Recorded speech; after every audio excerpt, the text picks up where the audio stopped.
Bienvenidos a Salud para Todo, este espacio en el que hablamos de salud, hablamos de bienestar, hablamos de estar bien.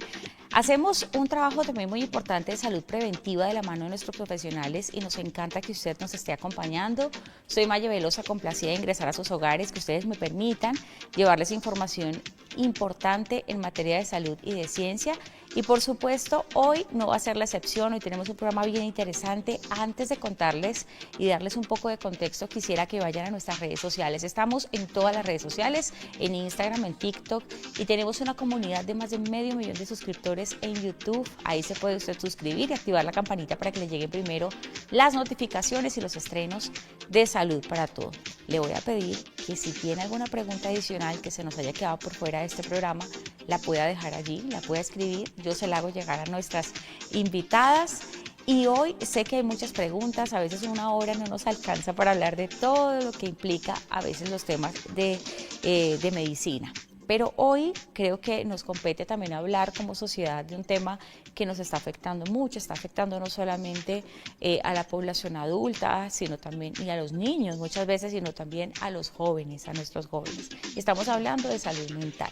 No importa la edad, a veces se puede sufrir algún problema de salud mental. Sabemos que casi de 8, de 10 personas, 8 han tenido algún problema de salud mental.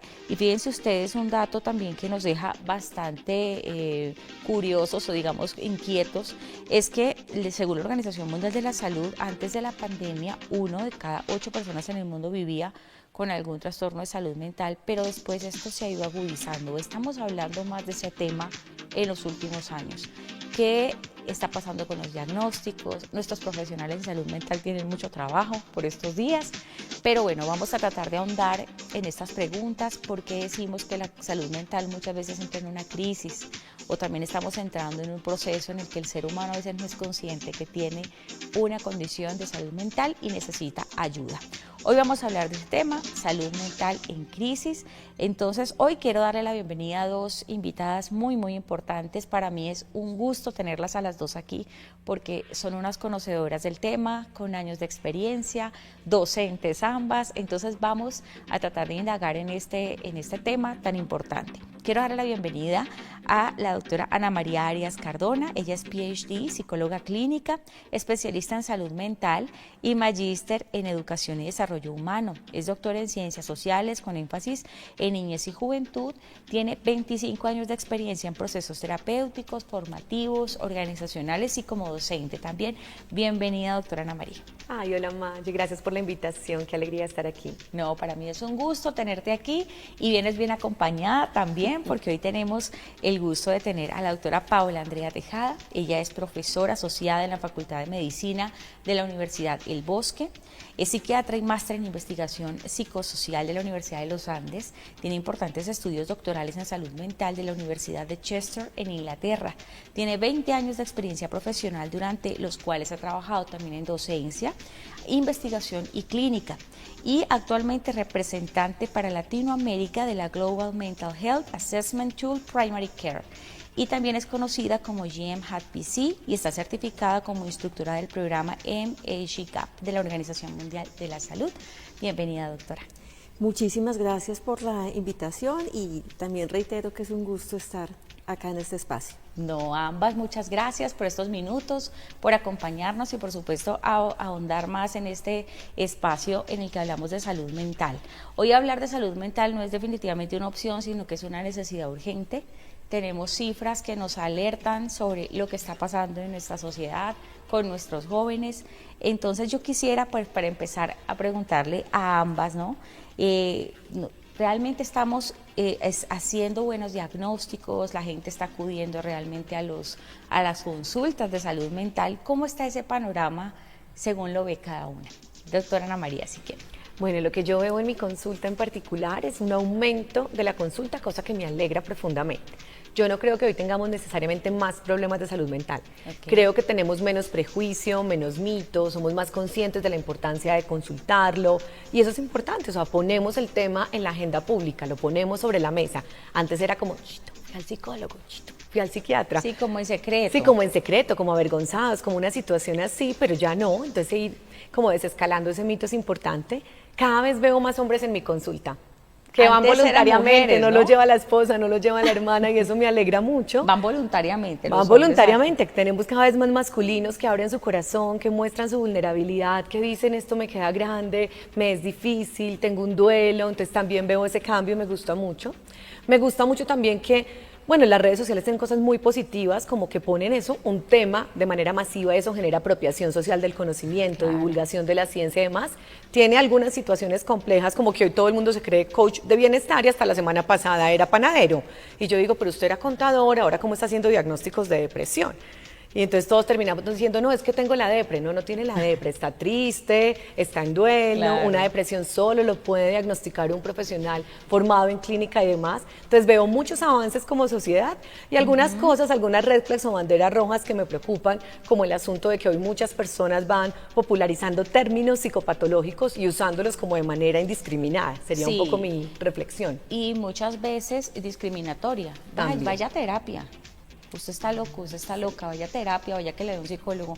Y muchas veces las personas se cohíben de expresar sus sentimientos o de expresar lo que tienen dentro porque la van a tildar de loco, van a decir que tiene un problema, no. Entonces, ¿hasta qué punto la gente reprime sus emociones, no?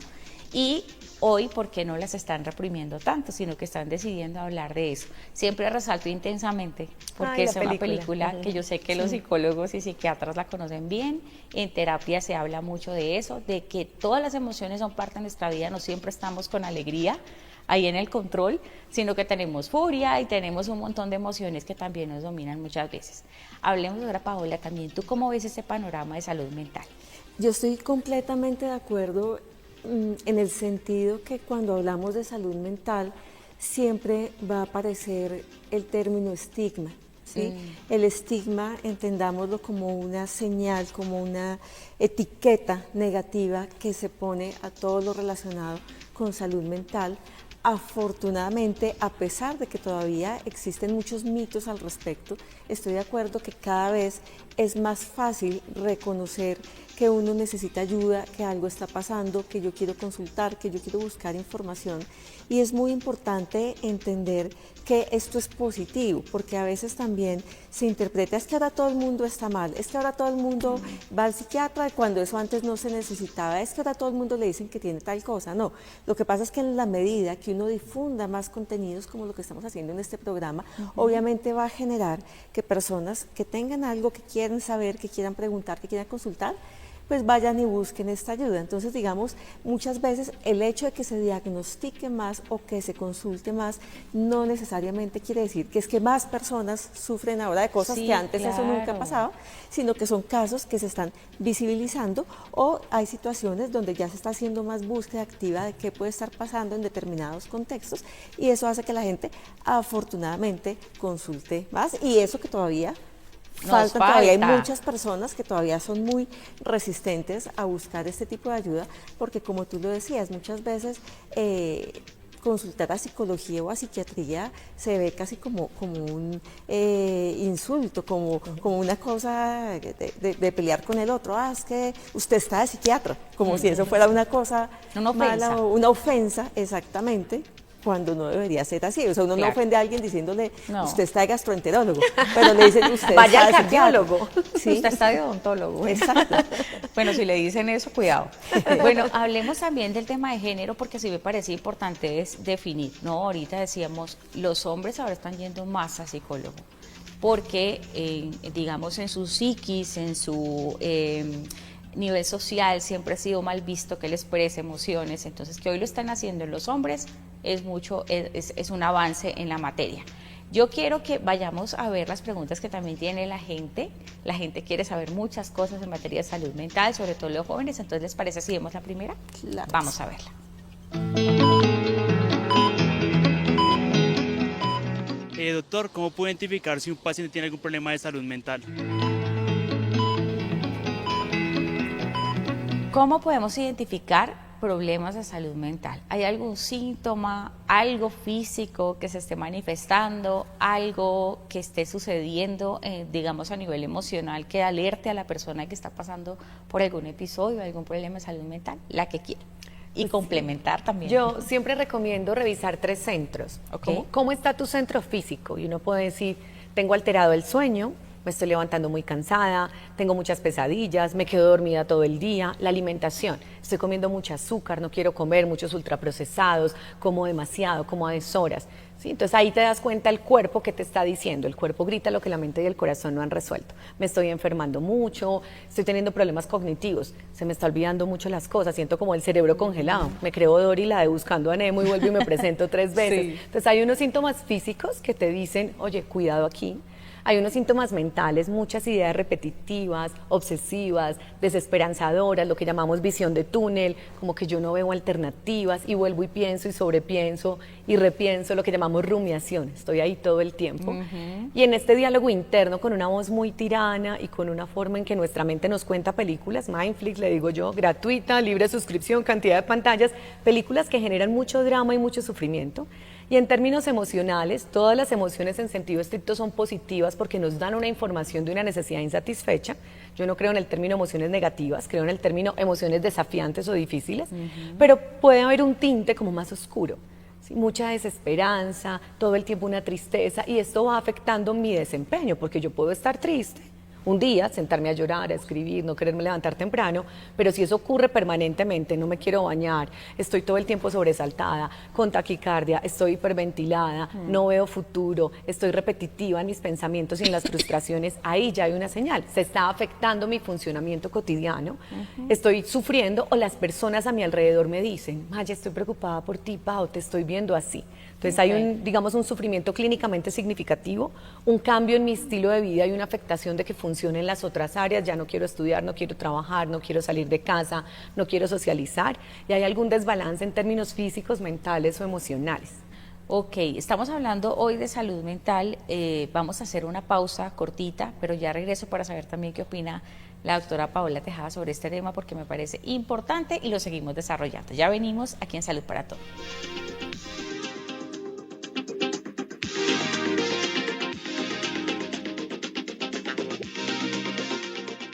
Estamos de vuelta aquí en Salud para Todo. Hoy estamos hablando del tema de la salud mental, que no es un tema de moda, no es un tema que sencillamente debamos dejar pasar, sino que hay que prestarle más atención de la que creemos.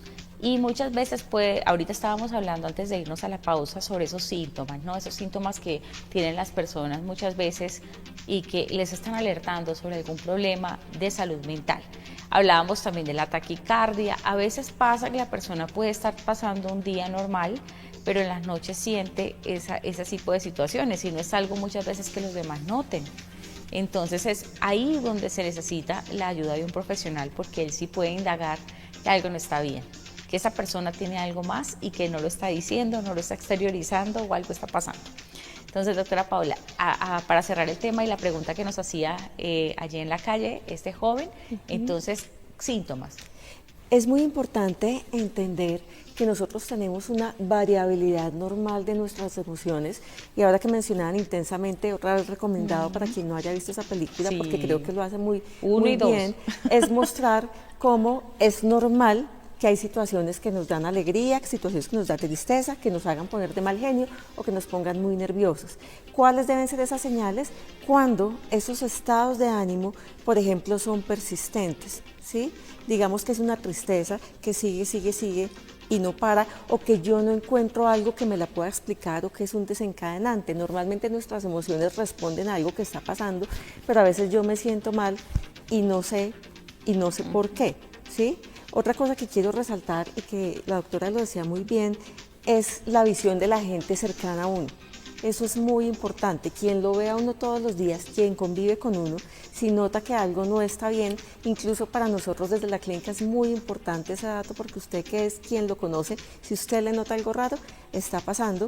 Y un último punto que me parece importante resaltar es cuando usted puede sospechar o puede, digamos, tener la idea de que algo no está bien con su salud mental, cuando usted lo sienta y lo perciba, ¿sí? Sí. No esperemos a sentirnos muy mal o muy enfermos para nosotros decir, oiga, como que sí está pasando algo. El simple hecho que usted tenga la inquietud, que usted diga, es que esto que me está pasando, no sé, está bien, está mal, es normal o no, es preferible consultar, incluso hacer alguna acción de tipo preventivo, incluso que usted se vaya con la tranquilidad de decirle, tranquilo, eso que está pasando, es Sí, normal, no hay es que hacer nada transitorio, diferente claro. a esperar muchas veces, que suele pasar con nuestra salud en general, que esperamos a que algo llegue como unos límites más altos para ahí sí buscar algún tipo de ayuda. Para buscar ayuda, claro, no, hay que aprender, también yo siento que la persona sabe que algo no pasa, que no está bien consigo mismo, pero a veces le da miedo aceptar que es algo emocional, ¿sí? Que es algo, y a veces hay duelos que ya uno siente que se superaron,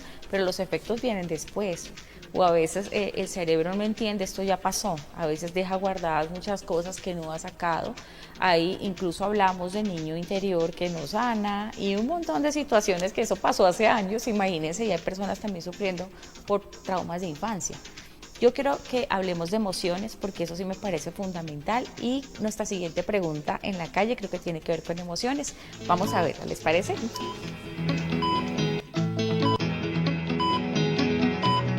Doctora, ¿cómo influyen las emociones en la salud mental?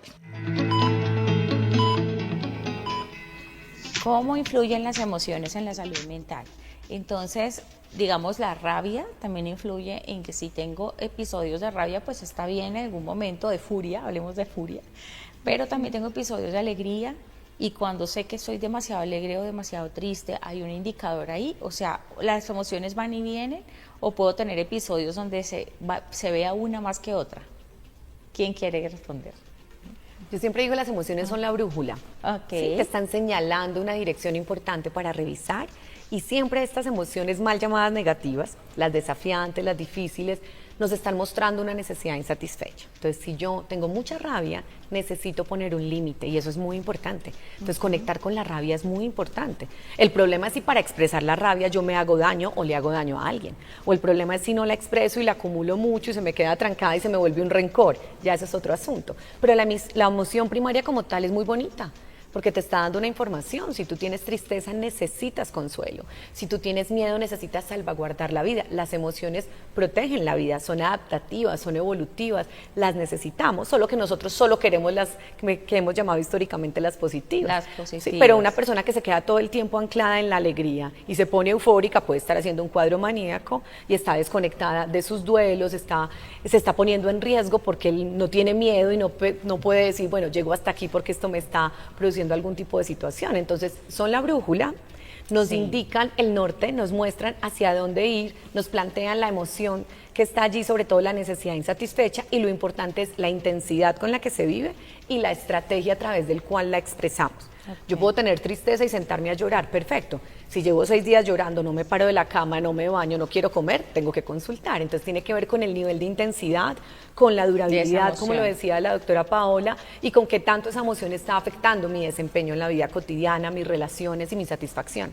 Claro, además que normalmente vemos a una persona que siempre está feliz y decimos, esa persona qué chévere, ¿no? Siempre está feliz, siempre la vemos contenta, siempre la vemos de buen humor, pero a veces cuando se pone brava, explota. Y conocemos una parte de esa persona que no pensábamos que estaba ahí porque pensamos que nunca le da rabia a nada, pero las emociones están. ¿Y qué pasa cuando yo no sé regularlo o tengo esa brújula activada? Doctora Paola, quería agregar algo. Incluso me llama mucho la atención la pregunta que si bien es qué relación hay entre las emociones y la salud mental, uno podría decir qué relación hay entre las emociones y la salud. ¿Sí?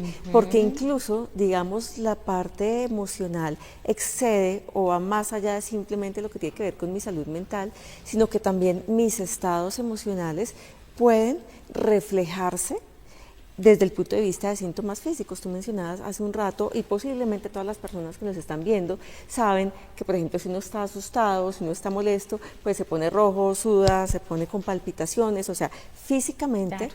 También hay señales que tienen que ver con la parte emocional e incluso sabemos y cada vez tenemos más datos de cómo ciertas enfermedades que tradicionalmente las hemos llamado enfermedades físicas, claramente están relacionadas también con esos estados emocionales. Entonces fíjense que cuidar la salud mental, cuidar la parte emocional, buscar de forma preventiva algún tipo de ayuda, no solo es por mi salud mental, sino también es para mi salud y para mi bienestar en general, que justamente eso es tener salud. Exactamente, la salud en general, no desconectar una cosa de la otra, porque a veces pensamos el cuerpo está aquí y la mente está aquí. No, es tan entender que somos un todo y que estamos digamos, entrelazados entre esto que conecta todas nuestras emociones y esto que sentimos, que a veces lo ignoramos, ¿no? Porque tenemos que seguir, tenemos que hacer muchas cosas, entonces se nos olvida sentir y se nos olvida sentarnos a entender que estoy sintiendo algo, que necesito que salga, ¿sí? Del interior. Entonces ahí está lo complicado del asunto.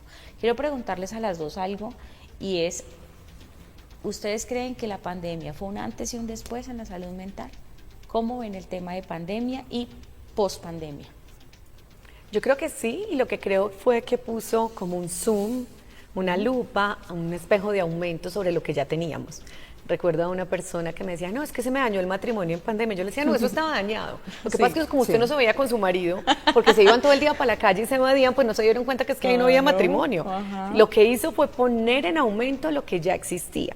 Entonces era como todos encerrados, casi pues como un laboratorio con espejos de aumento y cámaras mirando. Clase en la casa, Total, el esposo 24/7. Eso lo hacía más difícil. Claro, es que yo ya era impaciente, pero me impacienté más viendo a mi hijo Matías haciendo otra cosa y sin pegarse a la pantalla. Más yo era una mamá de 0 pantallas y después mira la pantalla, qué incoherencia y todo. Y su papá trabajaba allí y yo también. Y no salga porque qué miedo. Y los papás adultos mayores, ¿sí? No. Esto, claro. Entonces yo creo que la pandemia lo que hizo fue mostrarnos lo que ya teníamos. ¿Sí? Lo puso así como en evidencia y lo puso sobre la mesa. Y además nos mostró que teníamos muchos asuntos acumulados no resueltos. Entonces yo post pandemia empecé a escuchar muchas personas que dije, pero es que eso lo tiene hace 15 años, 20 años, 30 años, sí. Que la gente cree que lo que le dolió la semana pasada, no, lleva años viviendo así, nosotros normalizamos vivir mal.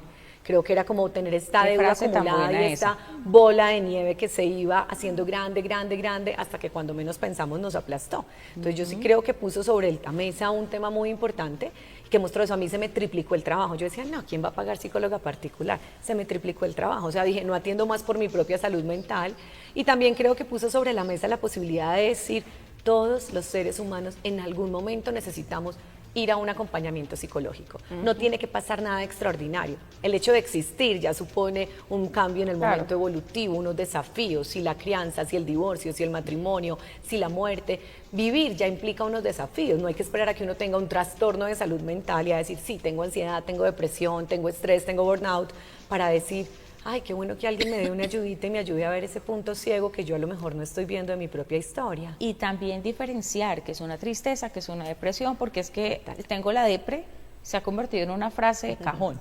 Tengo la depre, usted no sabe lo que es estar deprimido. Deprimido es una condición que requiere ayuda profesional. Usted está triste, lo decía ahorita la doctora Ana al comienzo, la gente normaliza muchas palabras, ¿no? Y lo dice y lo normaliza, digamos, en lo negativo, porque no está bien decir tengo la depre cuando no es así.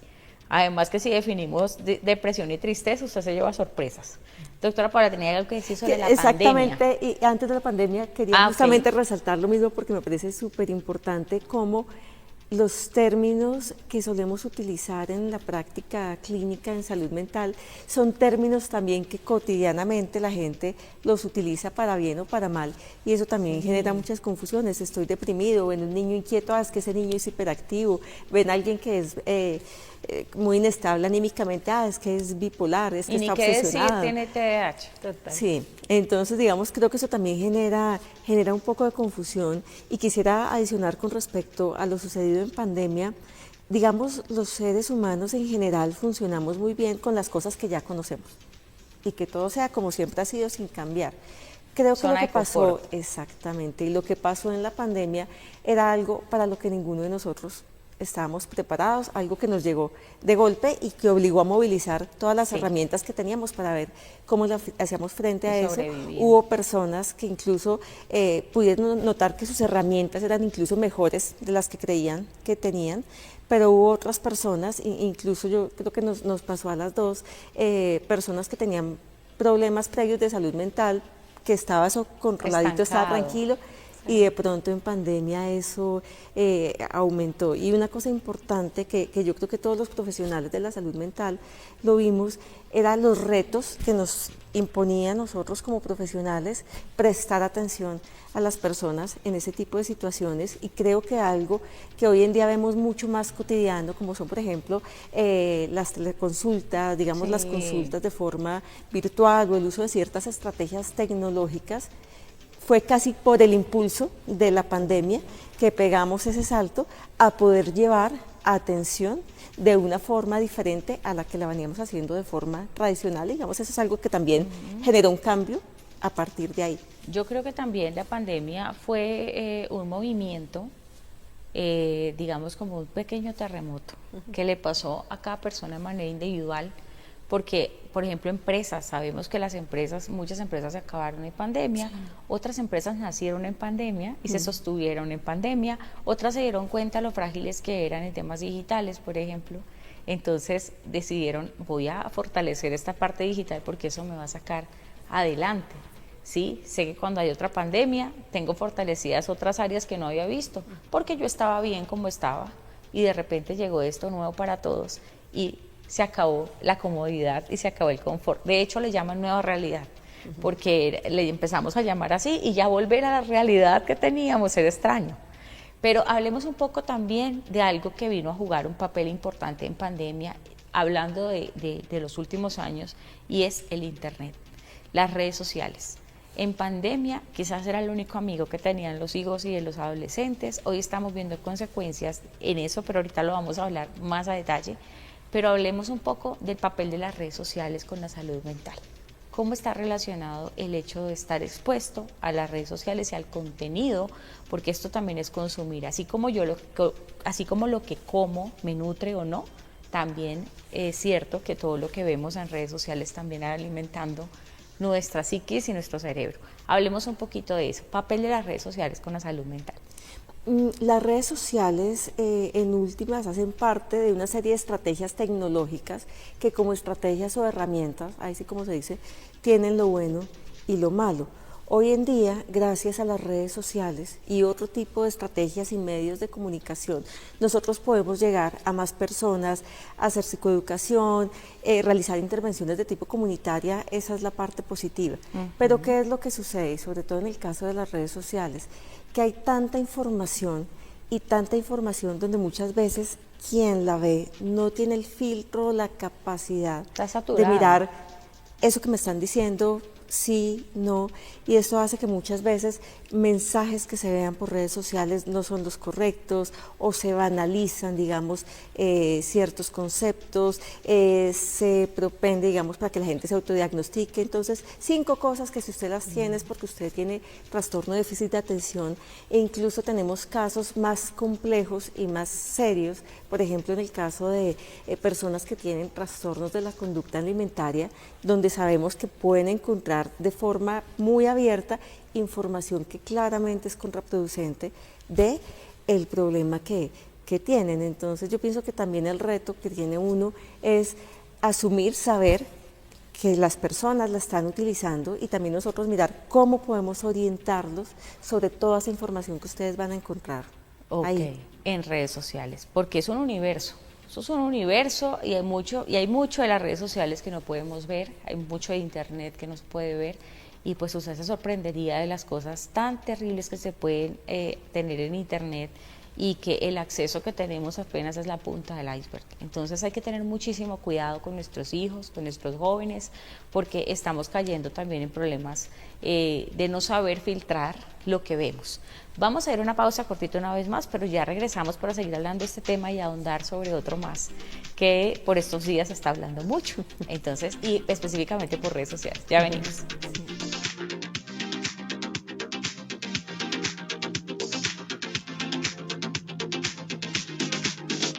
Estamos de vuelta aquí en Salud para Todo, hoy indagando acerca de la salud mental, de qué manera también debemos prestarle más atención a este tema, mirar alrededor, los que me rodean, si están siendo también afectados por algún problema de salud mental, cómo los puedo ayudar, cómo puedo entrar a, digamos, sembrada esa semillita en su cabeza, vamos a buscar ayuda. vamos a buscar ayuda porque la necesitamos. Estábamos hablando antes de irnos a la pausa sobre las redes sociales y el impacto. La doctora quería agregar algo rapidito sobre ese tema, la doctora Ana. Sí, a mí me gustan las redes sociales. Tengo una cuenta en Instagram, tengo un canal de YouTube, tengo una página web. Creo profundamente en la posibilidad de generar apropiación social del conocimiento, divulgación y ser el puente entre la academia y la práctica clínica particular y la vida cotidiana y los ciudadanos y las ciudadanas de a pie. Creo mucho en eso. ¿Qué me preocupa? Que hoy, como todo el mundo se autoriza a hablar de salud mental, entonces dicen, no, es que como yo tuve depresión, entonces ahora soy coach de depresión. Y yo digo, no, mi abuelita tuvo cáncer y no es oncóloga. ¿Sí? Mi vecino tuvo un infarto y ahora no se autoriza a ser cardiólogo. Entonces, la experiencia es importante porque da empatía, pero no me autoriza a hacer una práctica clínica con otro ser humano. E información no es transformación. Yo puedo tener muchos datos, pero corremos el riesgo de lo que decía la doctora Paola, de irme haciendo un autodiagnóstico sin una mirada clínica, sin una historia clínica, una anamnesis, unos test y algo que permita una evaluación completa. Entonces, me gusta mucho tener más posibilidades de acceso a la información. Me preocupa que no haya filtro sobre quién da esa información y sobre qué uso algo al respecto, porque cuando la gente llega a mi consulta, llega como, yo tengo este trastorno y esta es mi herida de la infancia, hacen un autodiagnóstico que digo, ¿por dónde lo sacaste? No, lo saqué de redes sociales. Entonces, a veces también eso lo que hace es que no lleguen realmente a profesionales de la salud, sino que se quedan autodiagnosticándose y demás. Perfecto. Bueno, hablando de redes sociales y dejando claro también el impacto que tiene en nuestra vida, si no sabemos también el momento o el tiempo que consumimos y qué consumen los jóvenes. Hoy quisiera dedicarle pues este breve espacio a hablar de un tema que ha sido bastante mediatizado, un tema que hemos escuchado, sobre todo viene de Argentina, un tema y de otros países del mundo, y es el fenómeno de los terians, ¿no? Entonces vamos a hablar sobre este tema porque también hay un impacto real que tienen plataformas. Yo creo que esta mañana hacíamos esa pregunta, ¿qué pasaría si no existieran las redes sociales? ¿Habría terians? ¿No habría terians? Bueno, entonces vamos a hablar un poco sobre este tema, el impacto que tienen estas plataformas en la salud mental y si estamos viendo o no trastornos de identidad o más exploración identitaria de los jóvenes. Los jóvenes, digamos, de esta generación donde se está viendo particularmente el tema de los terians, están teniendo problemas de identidad. ¿Qué está pasando con estos jóvenes? Digamos ahí, yo solo quisiera hacer dos acotaciones muy puntuales, sobre todo porque también es algo, como tú viendo dices, muy mediático y entonces ahora salió y ahora todo el mundo habla de eso y el hecho de que sea mediático en realidad nos distrae de que sí eso es un problema o qué tan frecuente es cuando sí tenemos otros problemas muy importantes y mucho más frecuentes en salud mental a los que prestarles atención. Claro. Y antes de darle la palabra a la doctora, fíjense cómo esto se relaciona también con algo que ya veníamos discutiendo sobre ponerle una etiqueta o ponerle títulos a las cosas. No toda persona que tenga un comportamiento que no nos guste, que nos parezca extraño, que nos parezca raro, necesariamente tiene un trastorno de salud mental. Podría ser un estilo de vida. Puede ser muchas cosas. Puede ser muchas cosas. Okay. Pero digamos, también muchas veces las personas entonces, como hay unos comportamientos raros y unas cosas raras, no, esos jóvenes es que tienen algún problema, es que les faltó tal cosa, otra vez empiezan como a hacer diagnósticos entre comillas de todo lo que puede estar pasando detrás de ellos, cuando digamos pueden ser cosas que no necesariamente o es muy posible que ninguno de estos jóvenes en realidad tenga un problema de salud mental y esto pues tenga otro tipo de interpretación. Igual, no sé, la doctora, pero por lo menos yo no conozco, no tengo ningún caso, digamos, que yo haya podido como... Ningún lobo que haya llegado a consulta. A mí me llegó un gato la semana pasada, no mentira. Eso no me ha pasado todavía. Okay. No, total. ¿Cómo lo ves, doctora Ana? No todo lo que uno ve como extraño quiere decir que es un trastorno mental ni una nueva categoría diagnóstica, entonces ya vamos pues para el DSM-6. No necesariamente es así. Y hay que ponerlo en contexto. Si es una práctica de un chico de unos 17 años, 14 años, que es funcional, que es un chico que va al colegio, que va a la universidad, que come comida humana y no comida de gatos, que puede hablar como hablamos los seres humanos y no está aullando bajo la luna todo el tiempo, que puede ser funcional, que hace ejercicio, que sale, que se comunica con otras personas. Yo digo, ok, es un adolescente que está haciendo una búsqueda de socialización, de identidad, como en algún momento fueron los emos, o los skate, o los gamers, o cualquier otra cosa. Entonces, ahí para mí no hay una red flag de salud mental necesariamente. Hay una reflexión también como en la psicología social de por qué todo lo distinto nos parece malo, por qué lo queremos juzgar, encasillar, etiquetar y demás, y qué hacer al respecto. Ahora, yo también soy mamá. Si yo ya veo que Matías no quiere actuar como un niño, sino que siempre es lobo, pues tendremos que pensar en qué hacer al respecto y buscar una ayuda profesional. Pero no todo lo extraño es psicopatológico. Claro, no, y yo siento que también en la mente de estos jóvenes, o no sé cómo lo vean ustedes desde el punto de vista psicosocial, ¿no? Yo creo que también está el tema de por qué tengo que hacer lo que todos hacen. No me gusta lo que veo, yo quiero hacer otra cosa. Y quiero hacer otra cosa, quiero explorar otra cosa, y pienso que en esa exploración de identidad pues puede que se quede ahí, simplemente es algo transitorio y puede que pase. Como en una época hablábamos culturalmente estas tribus urbanas de los emos, y en otras épocas otro tipo de cosas, pues, movidas por la música o por otro tipo de situaciones. Pero en el caso de los Terians, por ejemplo, que se han denominado así, como que ellos sienten y lo manifiestan y lo definen así: yo siento una afinidad espiritual o emocional con un animal. Me identifico con un lobo, con un perro, con un gato, y siento la necesidad de expresarme como él se expresa. Y cuando hay un problema de salud mental, por ejemplo, cuando esta persona sale a la calle poniendo en riesgo su vida con el tema de las extremidades, o que empiece a comer lo que no debe comer, o que empiece a pedir cosas en sociedad y que lo traten como algo, ahí yo pienso que sí, ya se va al extremo, ¿no? ¿Qué pasaría como en los casos donde ya se sale un poco de control? Yo pienso que eso se relaciona cuando estamos definiendo al principio de qué es la salud mental, y generalmente las personas que trabajamos en esta área tenemos como la idea de que no hay conductas o comportamientos en sí mismos malos o buenos. Cualquier comportamiento, incluso el más altruista o el más positivo, llevado al extremo o que interfiera en el funcionamiento normal de la persona, digamos, ya en sí puede ser problemático. Y creo que en ese orden de ideas me apoyo mucho en lo que tú estabas diciendo, en el sentido de, sí, determinados comportamientos o pensamientos o determinada forma de ver en mi vida empieza a interferir en mi funcionamiento familiar, social, pone en riesgo mi salud, hace que académicamente yo empiece a presentar problemas. Digamos, esa afectación en las diferentes áreas es la que me dice, eso posiblemente se está llevando a un punto donde algo no está bien, pero incluso siempre en salud mental, para uno saber qué está pasando, necesariamente tiene que hablar con la persona, ¿sí? Entonces, digamos, un poco también, cuando uno pone esas denominaciones, se está metiendo como a todos los muchachos en un grupo, como si todos fueran lo mismo y actuaran como en masa, y cada una de estas personas, igual en grupo, pero desde su individualidad, también tiene una explicación de qué es lo que siente, por qué lo está buscando, por qué lo está haciendo, qué es lo que significa y cómo ve lo que está pasando. Entonces, digamos, dado que en algún momento se pensara que alguna persona con ese tipo de prácticas tiene algún problema en particular, pues yo quería hablar con ella y preguntarle qué está pasando, y ahí miramos, bueno, hay algo de base, hay alguna otra detrás cosa, de eso, o posiblemente no está pasando nada preocupante. Además que ustedes también, indagando en consulta, podrían saber un poco, ahora la pregunta de si esa persona voluntariamente iría a un profesional de salud mental. Pero puede venir su familia también. Claro, su Eso familia podría preocupada podría buscar la ayuda, y es así. Pero normalmente esa persona dice, yo estoy feliz siendo así, yo no le hago daño a nadie, porque es verdad, no le hacen daño a nadie, hasta que de pronto alguien que se crea perro muerda a alguien de verdad. Ya pasó. Y ya pasó, de hecho, ya pasó, y en veterinarios han ido. Entonces hay situaciones que se salen un poco de casillas y uno siente, bueno, ahí ya hay un problema que está afectando no solamente a la persona a nivel individual, sino a la sociedad en general. Entonces, ¿les parece si vemos otra pregunta? Porque hay que empezar a generar como hábitos más saludables, ¿no? En el tema de salud mental, hablar un poco más de esto. Entonces vamos a ver otra pregunta que tienen en la calle sobre el tema.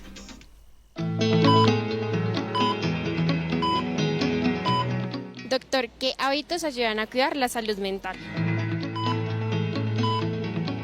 A ver, hábitos, así como hacemos ejercicio, comemos rico y nutritivo y vamos al médico a chequearnos, ¿hay hábitos que nos ayudan a cuidar la salud mental? Sin lugar a dudas.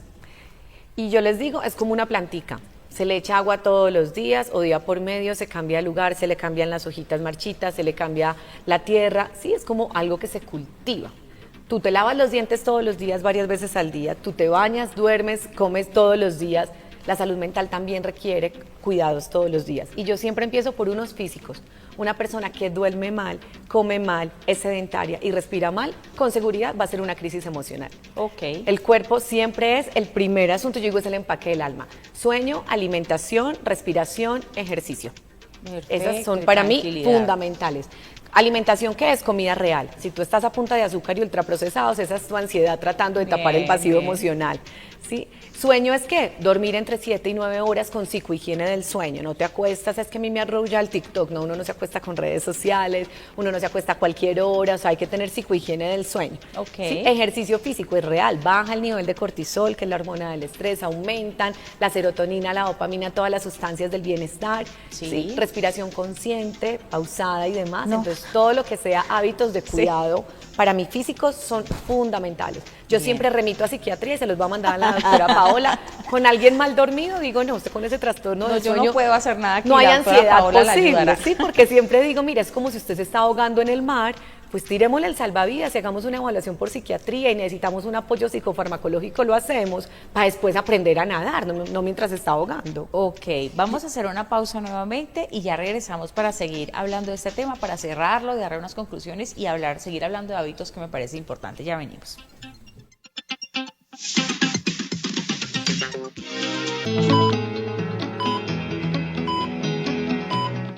Doctor, ¿es cierto que una persona que tiene trastorno puede ser violenta o agresiva?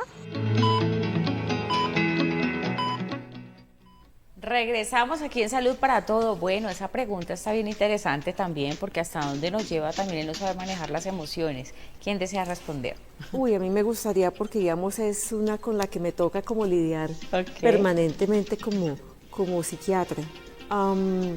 Dentro de los estigmas y los mitos que hay sobre la salud mental, este es uno de los más difundidos, que las personas con problemas de salud mental son agresivas, son violentas, son peligrosas para los demás. La realidad es no.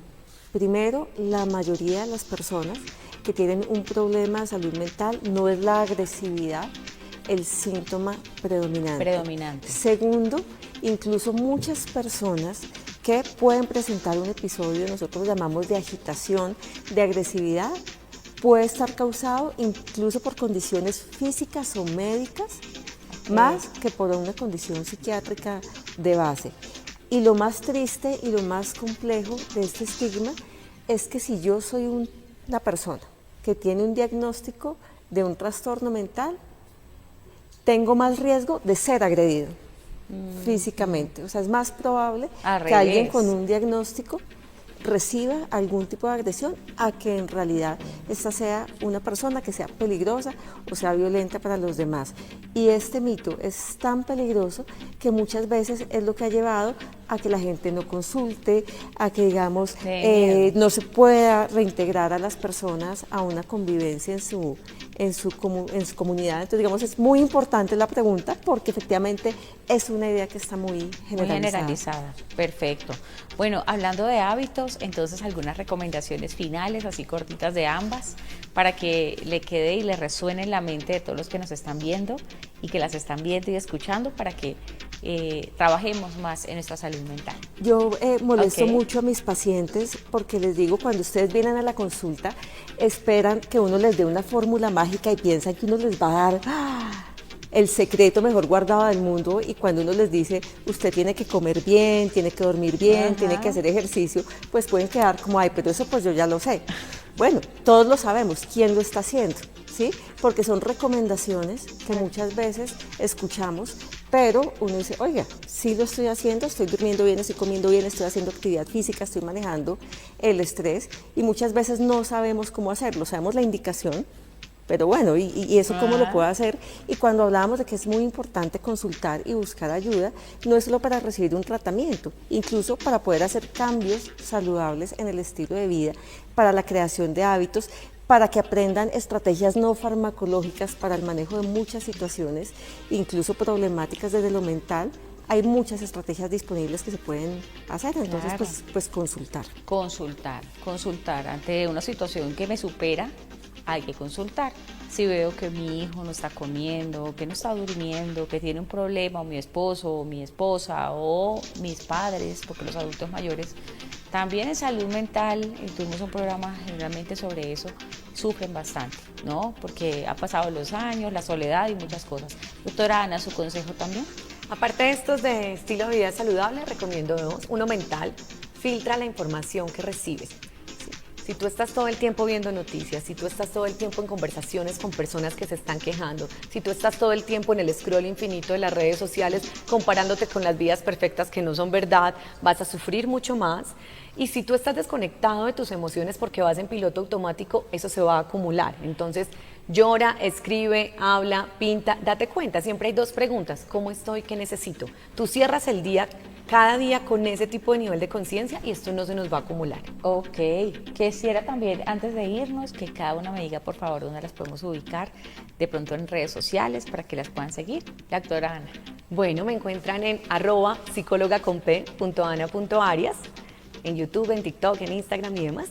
Y me encuentran en la página web www.misicologa.co. Hay mucho material gratuito, muchas cosas muy importantes con base científica explicadas en lenguaje sencillo y con recomendaciones. Excelente, claro que sí, que la gente también pueda entrar a las redes sociales e informarse más, ¿no? Ese exceso de información hay que buscar fuentes confiables. Entonces aquí están nuestras invitadas y la doctora Paola también. En mi caso, si ustedes quieren información adicional, si hay preguntas que de pronto no contestamos el día de hoy, que ustedes pues quisieran tener algún contacto más cercano o más directo, en mi caso pueden escribirme a tejadapaola@unbosque.edu.co y con mucho gusto cualquier inquietud, ahí la respondemos. Perfecto, la Universidad El Bosque también, que siempre con sus profesionales nos acompaña. Muchas gracias de verdad, doctora Ana María y la doctora Paola, por sus conocimientos, por este ratico de conversación tan ameno y también tan enriquecedor en temas de salud mental, y nos dejan ahí también esa reflexión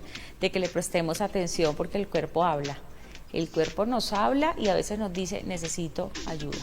Gracias a ambas. Muchas por haber gracias estado a ti, aquí. Vuélvenos a invitar. Un Que no sea la abrazo. última vez que hablemos de este tema. Claro que sí. Siempre bienvenidas y gracias a ustedes por habernos acompañado en este espacio. Síganos en las redes sociales. Esto es Salud para Todos. Hasta la próxima.